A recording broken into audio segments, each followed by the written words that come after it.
I will try to keep an eye on the time, because if it comes to a podium position, it would come down to time if it was a tie between those two.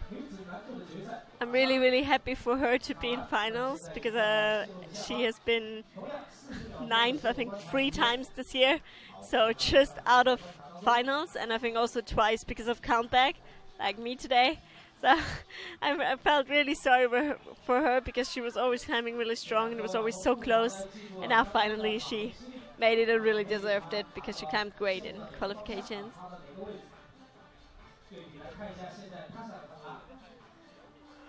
When it comes down to count back to the qualifiers, does that make you think that you need to give absolutely 200% on every route and you need to be at your best in the qualifiers, or do you think it's better to save a bit of energy in the qualifiers, maybe not be as high as you could be, and then just save everything for the semi?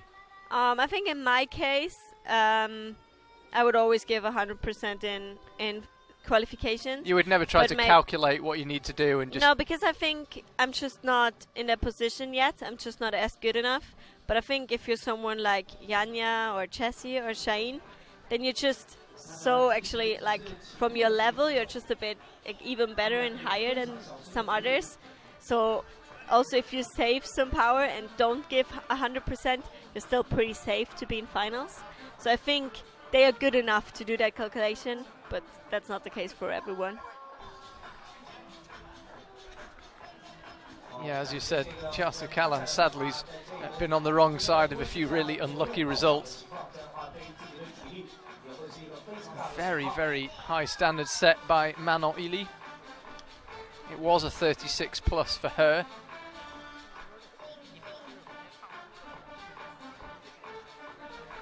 Yeah, I think from what it looked like and how Manon climbed and fought, I think that it's actually a score that's not so easy to beat, and I'm sure we're going to see some climbers fall lower. Yeah, I think so. She was so smooth through it. Seemed to have her energy measured perfectly. Especially at that first part. I mean, she climbed slowly and just, like, yeah, it took her time, but she just made sure not to rush anything, climbed really precise and did it really well. So I think she did a really good job there. And as you can see, Tjasa takes already quite a while at that first part, too. Well, I was about to say, talking about time, that's 2 minutes elapsed, and I'm just counting. I think that's the 3rd quick draw she's at now. Yeah, she seems a bit nervous. Yeah, it's hold 13/14. So, having very confidently predicted that because the wall was short and very steep, time wouldn't be an issue, I think it really could be, actually, just from seeing how the route climbs. As you said, that lower section just seems to go quite slowly. Using her height there. Yeah, really using her full body length there.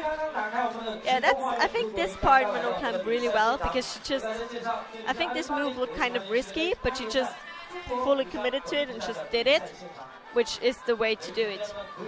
And that's also in World Cup routes recently. Most of the time we have like kind of risky moves at the beginning. Like we had that in every World Cup, I think, like maybe at the 3rd, 4th quick draw. And there it's just, like, you just have to commit to it and do it right away, because otherwise you either fail or lose a lot of power there. And these are the small details that make a huge difference in the last few years then.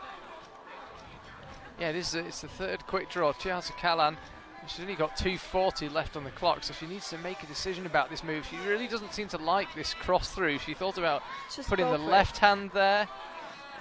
You can't really go with the left though, because that thumb catcher only works for the right hand.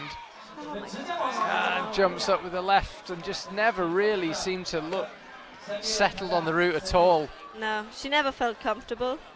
Right from the beginning she looked really insecure and not confident.